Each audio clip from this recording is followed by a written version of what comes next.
In the name of Allah, the most beneficent, the most merciful. Dear students, welcome to Unit 11 of Grade 11. The poem Those Winter Sundays by Robert Hayden, 1913 to 1918. He was an American poet. So students, here is our Robert Hayden, one of his best pictures here and one of the normal pictures here. Okay, Robert Hayden. So students, if we look at pre-reading, इसमें कुछ concept हैं poem में, जैसे कि some acts of love go unnoticed or unappreciated. Clear? So हम out of love कुछ करते हैं, या कुछ लोग हमारे लिए out of love हमारे लिए कोई acts करते हैं, clear? Sacrifices करते हैं, तो they go unnoticed. हम उन्हें गौर ही नहीं करते, हमें पता नहीं चलता, या हम unappreciate उनको appreciate नहीं करते, यानी उनको thanks नहीं बोलते. नेक्स्ट पोएम में जो आइडिया कंटेंड है वो show appreciation to someone who quietly helps you. So हमें उन लोगों को अप्रिशिएट करना चाहिए जो हमारी खामोशी से हेल्प करते हैं, यानी वर्ड्स का सहारा नहीं लेते. They express their love through acts, यानी actions, because actions speak louder than words. Next, certain family traditions होती हैं स्टूडेंट्स, या रूटीन्स होती हैं that are done out of love but may be taken for granted, which means to fail to properly appreciate. Next, about the poet पढ़े. Robert Hayden 1913 to 1980 was an American poet, okay, known for his reflective, emotional poetry about family, history and African American experiences.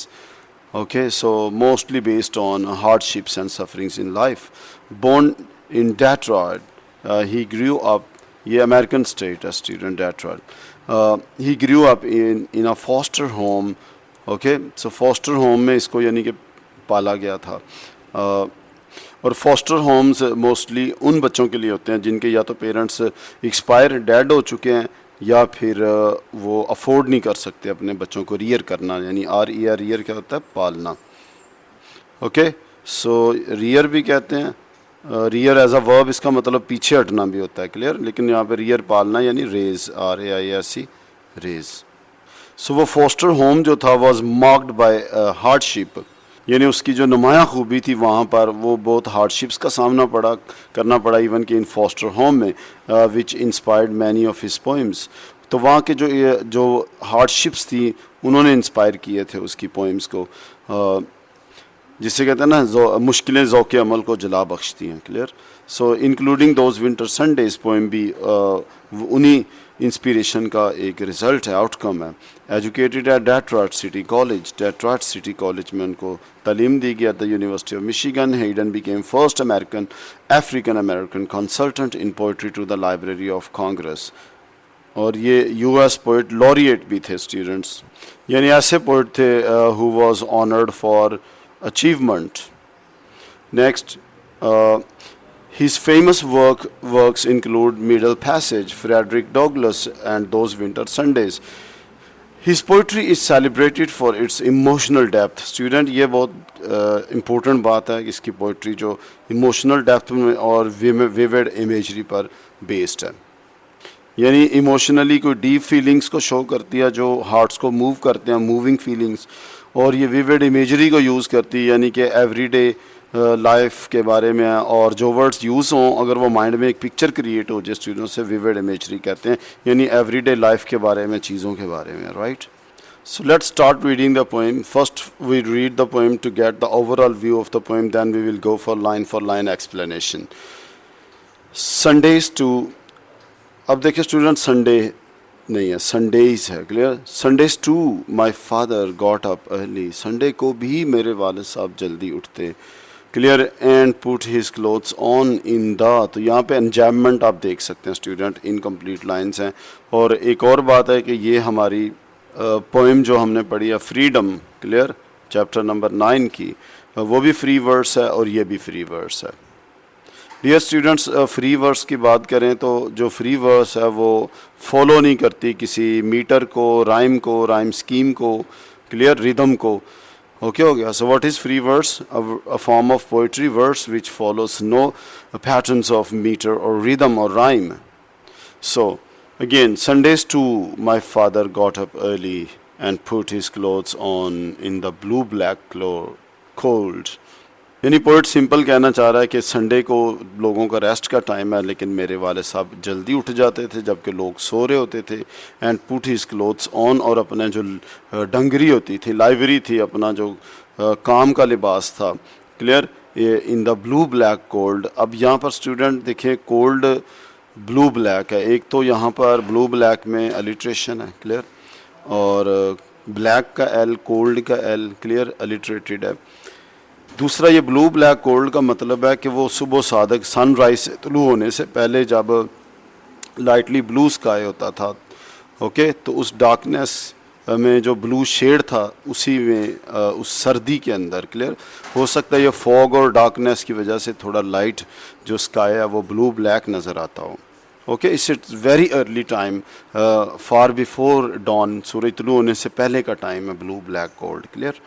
और cold जो सर्दी है, सर्दी भी यहाँ पर student symbolism use हुई है विंटर की, जो कि इमोशनल डिस्टेंस है, क्लियर, क्या है इमोशनल डिस्टेंस, यानी कि फैमिली में हो सकता है बेटा अपने बाप से दूर रहा हो, क्लियर हो गया, या एक यानी कि बच्चे मदर के पास हैं तो वो बाप से दूर हैं, या माँ के, क्लियर हो गया, बाप के पास हैं तो वो माँ से दूर हैं। ये कोई ना कोई डिस्टेंस है, क्लियर, जो शो कर रहा है कोल्ड को, क्लियर। ये कोल्ड सर्दी है, यानी सर्द ताल्लुकात सर्द मोरी का शिकार हो चुके हैं, ओके हो गया। सो ये फैमिली के शैटर होने की भी सिंबल है। सो उसके वाले साहब ब्लू ब्लैक कोल्ड में भी अपने जो कपड़े पहनकर जल्दी उठते थे, देन विद क्रैक्ड हैंड्स, और फिर दराड़ों वाले हाथ, यानी काम कर कर के जो हाथ क्रैक हो चुके थे, दैट एक्ड, और जिनमें दर्द भी होती थी, पेन्स, क्लियर, फ्रॉम लेबर, काम कर कर के, काम के दौरान, यानी कि काम करके स्टूडेंट्स उनको क्रैक्ड हैंड के बायस दर्द भी होती थी, फिर भी, क्लियर, उन्होंने कंप्लेन नहीं की। फैमिली को हीट प्रोवाइड करने के लिए, फैमिली को लव अफेक्शन के लिए, ट्रू लव अफेक्शन की खातिर उन्होंने अर्निंग की in the weekday weather.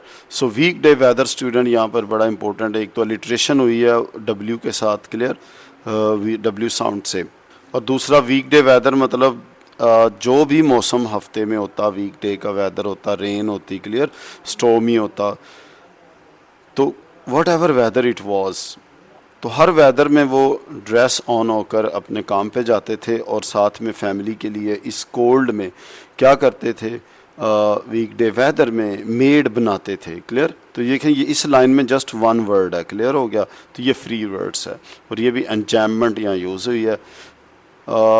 तो मेड क्या बनाते थे, बैंक्ड फायर, बैंक स्टूडेंट होता है हीप लगाना, यानी लकड़ियाँ वगैरह इकट्ठी करके एक ढेर लगा देते हैं, जलता रहे, और फिर जब कोयले अंगारे जब बाकी बच जाते हैं, क्लियर, तो उस अंगारों को जो राख है, राख से कवर कर देते थे, इस इधर एम्बर्स वगैरह जो होते थे, ताकि वो हीट कमरे में मेंटेन रहे, और सुबह तक जब वो ठंडी हो जाती तो इसका बाप सुबह सुबह उठ के वो फिर से आग जलाता, क्लियर। सो मेड क्या बनाता, बैंक्ड फायर्स, तो उसको जो दबी हुई आग, जो एशिस के अंदर आग थी, जिसे बैंक यानी ढेर लगाकर दबा के प्रिजर्व करके रखा गया था, उसको फिर से ब्लेज करते। सुबह उठते उठते साथ पहला काम किया फैमिली को इस कोल्ड में हीट प्रोवाइड की, वार्मथ प्रोवाइड की। तो ये वार्मथ क्या, affection of a father for the family है, clear. No one ever thanked him, okay. So कहता है कि कभी भी किसी ने कोई उसका शुक्रिया नहीं अदा किया, ग्रैटिट्यूड नहीं एक्सप्रेस किया। तो पोइट खुद कह रहा है, क्योंकि वालिद ने उन्हें कभी बताया ही नहीं था कि वो किन सफरिंग के साथ फैमिली को सपोर्ट, वार्मथ सपोर्ट प्रोवाइड कर रहे हैं, क्लियर। तो इसीलिए पोइट को यहाँ पर रिग्रेट शो हो रहा है, no one ever thanked him. और उन्होंने ये थैंक शुक्राने के लिए, ग्रैटिट्यूड के फीलिंग सुनने के लिए, अप्रिसिएशन के वर्ड सुनने के लिए फादर ने ऐसा काम नहीं किया। नेक्स्ट सेकंड स्टैंजा में चलें तो I'd wake and hear the cold splintering breaking।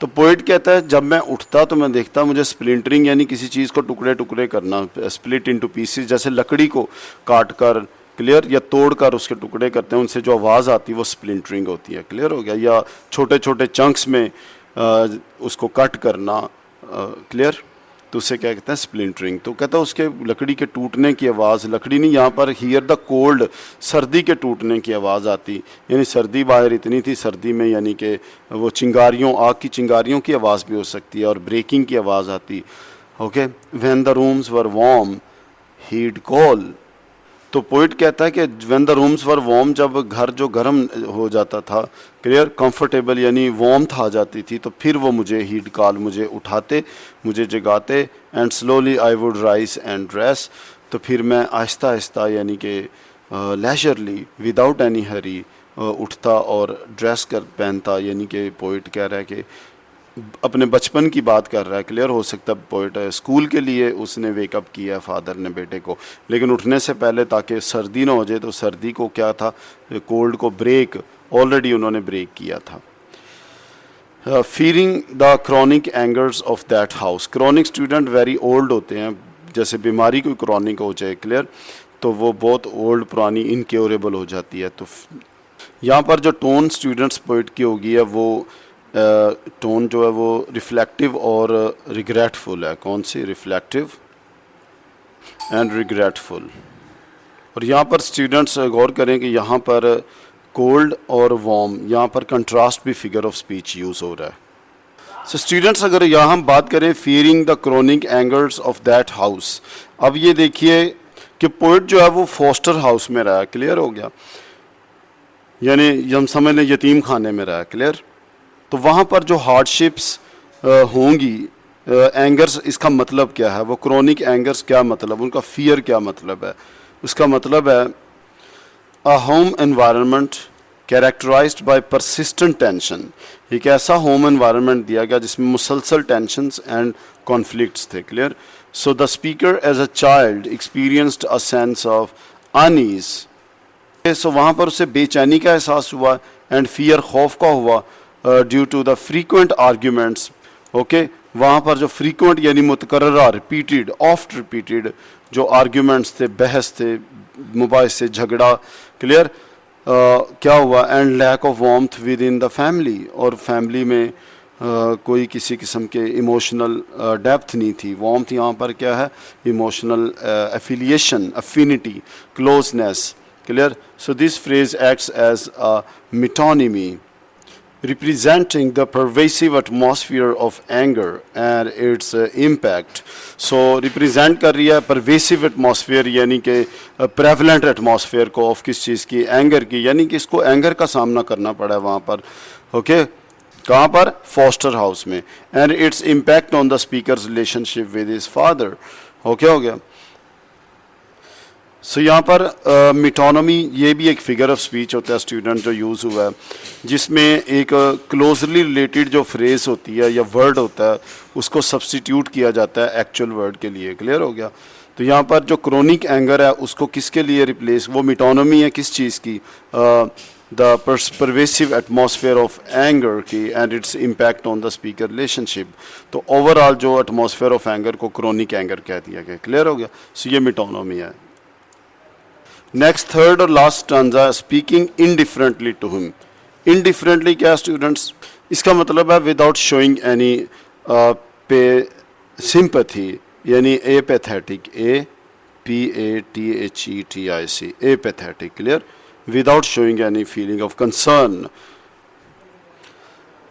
Speaking indifferently to him who had driven out the cold, यानी अपने बाप से बात कर रहे हैं, करते हुए कह रहे हैं कि बाप से मैंने इनडेफिनेटली विदाउट एनी केयर बात की है हमेशा, क्लियर, उनको रिकग्नाइज नहीं किया, एडमिट नहीं किया, कभी अप्रिशिएट नहीं किया उनकी एफर्ट्स को। Who had driven out the cold, okay, जिन्होंने सर्दी को निकाला यानी कि तकलीफ़ को निकाला है, क्लियर, एंड या समझ लें कि इमोशनल डिटैचमेंट को, क्लियर, हैंडल किया, and polished my good shoes as well.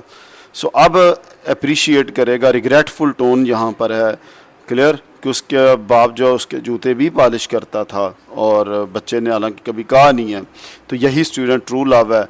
What did I no, what did I no, तो यहाँ पर रेपिटिशन यूज़ हुई है। रेपिटिशन की आपको पता है दो टाइप्स हैं हमारे पास, जिसमें एक है एनाफोरा जो कि लाइन के शुरू में रिपीट होती है, और एक होता है रिफ्रेन जो रिपीटेड कंप्लीट लाइन होती है, क्लियर हो गया।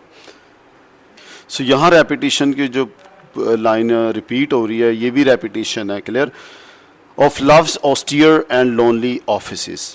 यहाँ पर स्टूडेंट मेटाफर यूज़ हो रहा है, क्योंकि लव के ऑफिस नहीं होते, लेकिन यहाँ कह रहा है लव के लोनली ऑफिसेस। यानी जो लव है, मोहब्बत है, वो लोनली ऑफिस में काम करवाती है, यानी पे हार्ड कंडीशंस के अंदर सेक्रीफाइस की स्पिरिट डिमांड करती है। क्लियर? तो यहाँ पे लव के ऑस्टियर यानी सो सिंपल, तो लव की जो सिंपलिसिटी है और इसके जो लोनली ऑफिस है यानी हार्डशिप है, हार्डशिप्स हैं लव में, वो सफ़र करनी पड़ती है। कहता है मुझे नहीं पता था, व्हाट डिड आई नो, यानी I knew not loves austere and lonely offices. तो अब हम लाइन वाइज एक्सप्लेनेशन की तरफ चलते हैं। So let's move to stanza number 1। Sundays too my father got up early. So Sundays too जो emphasize कर रहा है, emphasize that even on one day of rest. Okay, Sundays का जो एस बी स्टूडेंट गौर करें, यानी all Sundays, no holiday, no rest. When most people sleep in, the father still goes out and gets up early. Okay हो गया? तो early का idea हमें कहाँ से आएगा, वो नेक्स्ट लाइन में ये देखें, ब्लू ब्लैक कोल्ड से। क्लियर? ओके, और इस लाइन में यहाँ पे दिया गया got up early. So the second point is this hints that, clear, कि Sundays too my father got up early, this hints at his unwavering dedication। unwavering यानी unchanging, unstaggering। क्लियर? को डगमगा नहीं जाता था, वो कभी सोचता नहीं था कि यार रुक जाऊँ, इतनी मेहनत ना करूँ अपने बच्चों के लिए। Clear? So hints at his unwavering dedication and responsibility। Okay, dedication यानी सेक्रीफाइस, रिस्पॉन्सिबिलिटी। तो वो अनवेवरिंग थी, यानी स्टडी थी, अनस्टडी नहीं थी कि कभी कर लिया ना किया, कभी इग्नोर किया। So even on weekends he continued to serve his family quietly। सो यहाँ से हमें कंटिन्यू टू सर्व का आइडिया कहाँ से आया? Sundays, every Sunday. Clear? Without any exception.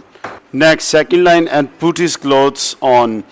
Put on clothes यानी कपड़े पहनते थे। In the blue black cold, इसका मतलब blue black is a vivid image of, मैंने पहले बताया कि ये फुल ऑफ विविड इमेजरी है पोएम। अर्ली मॉर्निंग डार्कनेस है and intense cold. Clear? So blue black cold, intense cold, clear, of early morning. Implication, ये इम्प्लाई क्या कर रही, सजेस्ट क्या कर रही, शो क्या कर रही है? The word too emphasises the father's relentless routine, यानी कॉन्टीन्यूस रूटीन। ओके, सीजलेस स्टीन, CEAS सीज होता है रुक जाना, लेकिन सीजलेस है नॉन स्टॉप है। Clear? So father's relentless routine even on days meant for respite. Respite क्या होता है? वक्फा, break, pause, rest. Clear? Now talking about imagery in the line, the blue black cold evokes the harsh pre-dawn, यानी dawn से पहले, तुरुए आफ्ताब से पहले का winter darkness है, symbolizing both physical and emotional chill। So ये जो blue black cold है, ये किस चीज़ की सिंबल है? फिजिकल चिल की भी और इमोशनल चिल की, यानी कि डिस्टेंस बिटवीन रिलेशनशिप्स। यानी बेटा अगर बाप से दूर रह रहा है, बाप बेटे से दूर है, तो that is called emotional chill. Okay, and both physical chill as well, यानी कि जिस्म को जो सर्दी लग रही है वो भी है, और इमोशनली जो चिल है यानी कि जो रिलेशंस है वो कोल्ड हो चुके हैं। ओके स्टूडेंट्स, तो हमने रुबाइयात पोएम में भी पढ़ा था। Clear?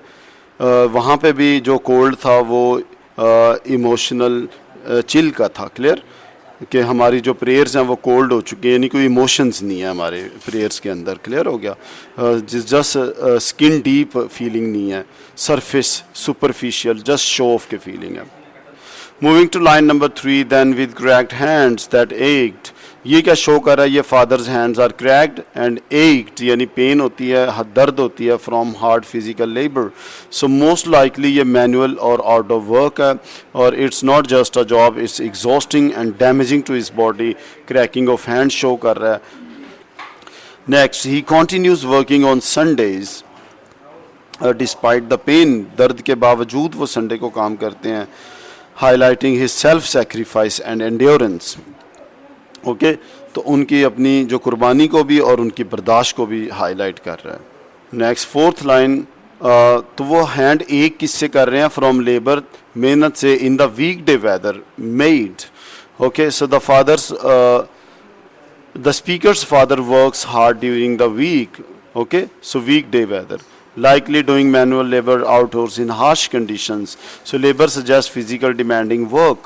So weekday weather means come rain or shine। ये एक idiom है जिसका मतलब है जो मर्जी हो, धूप हो, बारिश हो, आंधी हो, तूफान, सर्दी, गर्मी। क्लियर? तो ये क्या शो कर रहा है?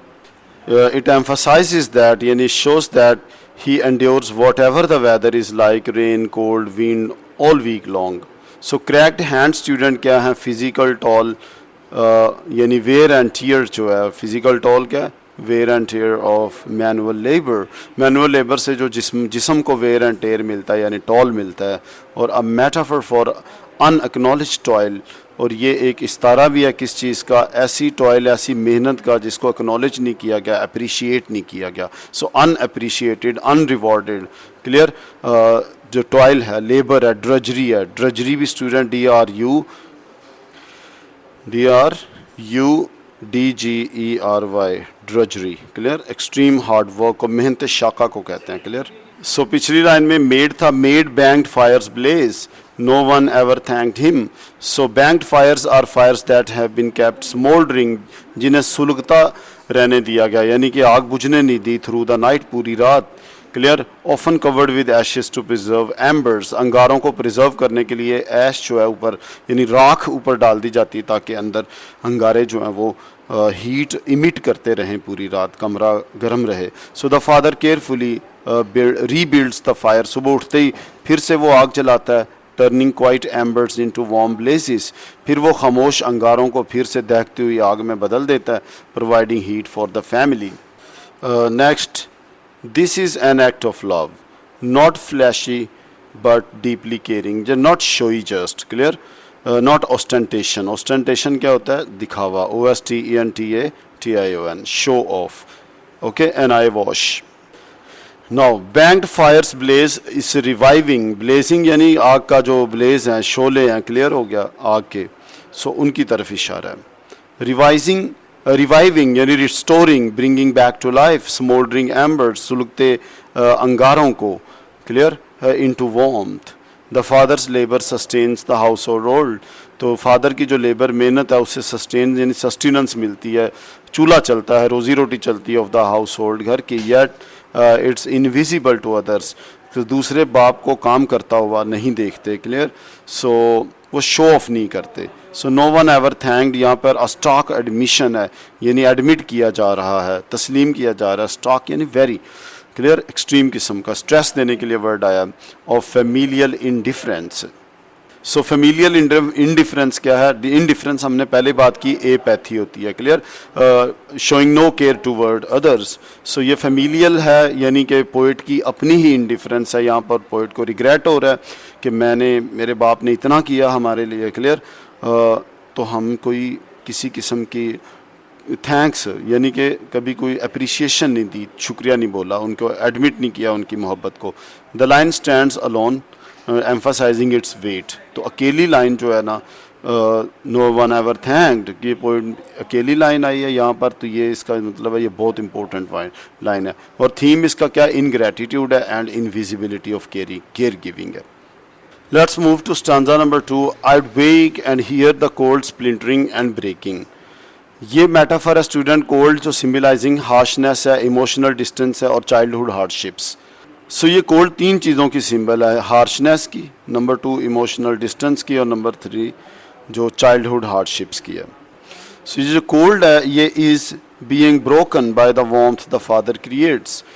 ओके. सो ये तीनों चीज़ों को फादर अपनी अफेक्शन से, क्लियर, तीनों हार्शनेस को भी, इमोशनल डिस्टेंस को भी और चाइल्डहुड हार्डशिप को भी फादर जो इस कोल्ड को ब्रेक कर देते हैं. सो स्प्लिंटरिंग, ब्रेकिंग, ये सजेस्ट क्या करता है, the father is literally and figuratively क्या कर रहे हैं, फाइटिंग ऑफ द कोल्ड, सर्दी से लड़ रहे हैं, both physical and emotional. Okay हो गया. सो फिजिकल सर्दी भी और इमोशनल दोनों से फादर जो वो फाइट कर रहे हैं. क्लियर. फाइटिंग ऑफ यानी उसको रिमूव कर रहे हैं. Next, it emphasises the effort and quite labour of the father. ये फादर की जो खामोशी से की जाने वाली मेहनत है और एफर्ट है उनको एम्फसाइज कर रहा है. हु रोज़ अर्ली, जो जल्दी उठा, एलोन अकेला, to create warmth for the family. So यहाँ पर स्टूडेंट एक ऑडिटरी इमेजरी भी है. क्लियर. स्प्लिंटरिंग की आवाज़, क्लियर, छड़ियों के, लकड़ियों के टूटने की, बर्फ़ के टूटने की, चिंगारियों की आवाज़ जो है, और ब्रेकिंग, ये suggest fires crackle overcoming the cold. So metaphor जो है यहाँ पर the literal thawing of cold, तो मेटाफोरिकली ये जो बर्फ़ का टूटना है ये थॉइंग ऑफ कोल्ड है। थॉ क्या होता है? मेल्ट होना। क्लियर? सर्दी मेल्ट हो रही है, यानी जज्बात इमोशन जो हैं वो नॉर्मल पे आ रहे हैं। क्लियर? तो मिरर्स यानी shows the child's delayed emotional thaw, तो ये एक तरफ, दूसरी तरफ ये जो बर्फ़ का पिघलना है ये स्टूडेंट्स ये बच्चे के जो जिसके पर्सपेक्टिव से ये पोएम लिखी जा रही है, सन के पर्सपेक्टिव से, जो कि एक चाइल्ड है। क्लियर? तो उसको मिरर कर रहा है उसका डिलेड इमोशनल था, यानी इमोशनली वो टोटली फ्रोज़न था, पता नहीं था कि अप्रिशिएट करना है अपने फादर की स्ट्रगल को, उसके लव को, उसकी मोहब्बत को। क्लियर? और जो एफर्ट्स वो कर रहे हैं फादर फैमिली को वॉर्मथ पहुंचाने की, ओके हो गया, तो उसकी और अंडरस्टैंडिंग लव की, यानी वो बर्फ़ की जो दीवार है, लेयर है, वो पिघल गई है और अब उसको समझ आ गया बीच में कि फ़ादर का लव क्या है। अब उसको अप्रिशिएट करेगा और प्रीवियसली अप्रिशिएट ना करने की वजह से रिग्रेट शो करेगा, रिमोर्स शो करेगा। जी, रिमोर्स, REMORS, रिमोर्स या रिग्रेट, मलाल या हुज़न या पछतावे को, अफसोस को कहते हैं। नेक्स्ट लाइन है when the rooms were warm he'd call, यानी this line shows a quiet caring routine. The father made sure the house was warm before calling his child to start the day. So, and slowly I would rise and dress. The speaker, likely a child at that time, would get up reluctantly. हो सकता है कि बच्चा जो है वो unwillingly उठ रहा हो। ऐसे पता चला कि unwillingly उठ रहा है, slowly। Clear? So this might reflect that the typical slow start of a sleepy child, or perhaps something deeper. वो कौन सी है? जो ने slowly arising of the child हो सकता है a lack of appreciation for what was being done for him. So gradually उसे एक बड़े अरसे बाद जाके पता चला है कि he should appreciate, okay, what was being done for him by his father. यानी कि father's efforts, his love, his affection, his sacrifice, his pains, aches. Next line है fearing the chronic angers of that house. Okay, that house कौन सा house है? Foster house. Okay student, foster mother जो है, जैसे इसे रज़ाई माँ कहते हैं। क्लियर? प्यारे नबी सल्लल्लाहु अलैहि वसल्लम की फॉस्टर मदर कौन थी? हलीमा सादिया। सो फॉस्टर हाउस यानी जो रज़ात करते हैं, बच्चों को पालते हैं। क्लियर हो गया? सो यहाँ पर जो है fearing the chronic angers of that house, this is a key emotional line है। It hints at a tense possibly emotionally volatile household था। क्लियर? इमोशनली वॉलेटाइल यानी कभी उन्हें बहुत हार्श एक्सट्रीम किस्म के एंगर किस्म के इमोशंस का सामना करना पड़ता था। Clear?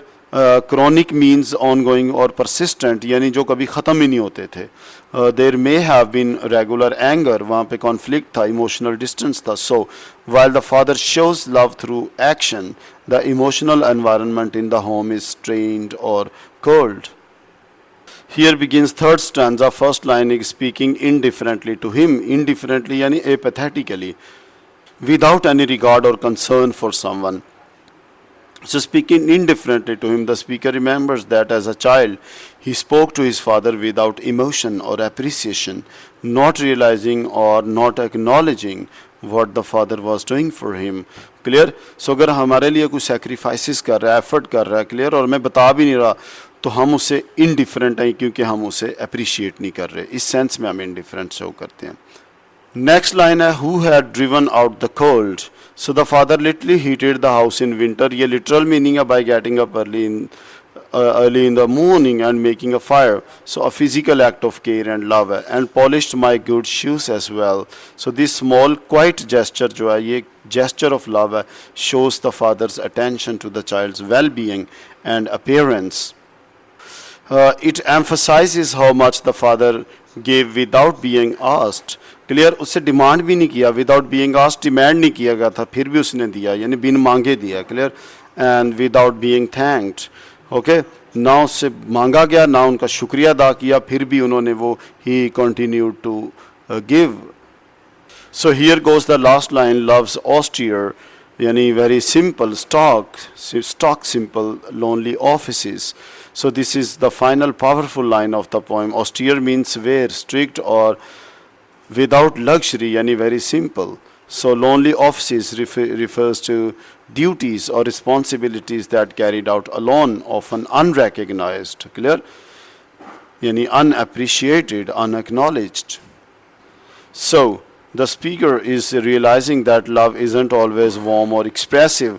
Sometimes love is found in harsh, unacknowledged tasks like warming the house or polishing shoes, done in silence without praise, unappreciated, unacknowledged.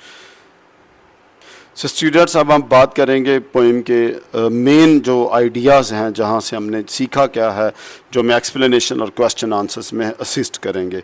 तो एक तो हमने टर्म पढ़ी है the blue black cold. Clear? तो ये क्या मतलब है इसका? तो ब्लू ब्लैक कोल्ड पोइट ने यूज़ क्यों किया है? So it in blue black जो है वो intensifies the harshness and severity of the cold. Okay, तो शिद्दत को ज़ाहिर करने के लिए, किस शिद्दत के अंदर जो बाप जो है ना वो सेक्रीफाइस ऑफ़र कर रहा है अपनी फैमिली के लिए. और दूसरे नंबर पे ये ब्लू ब्लैक कोल्ड सजेस्ट करता है both physical pain and emotional chill को. Okay, reflecting the father's hardship and the emotional gap. फिर थर्ड पॉइंट पे blue black cold conveys a sense of dark early morning sacrifice की. Clear? जब लोग सो रहे होते हैं तो बाप जाग रहा होता है. Clear? Just for the family. Second important जो आई थॉट अंडरलाइंग थॉट है पोएम का, वो पोइट का स्टूडेंट्स एटीट्यूड है. तो यहाँ पर वो डीप रिस्पेक्ट शो कर रहा है, उसके एटीट्यूड में शो हो रही है deep respect and regretful admiration. Clear?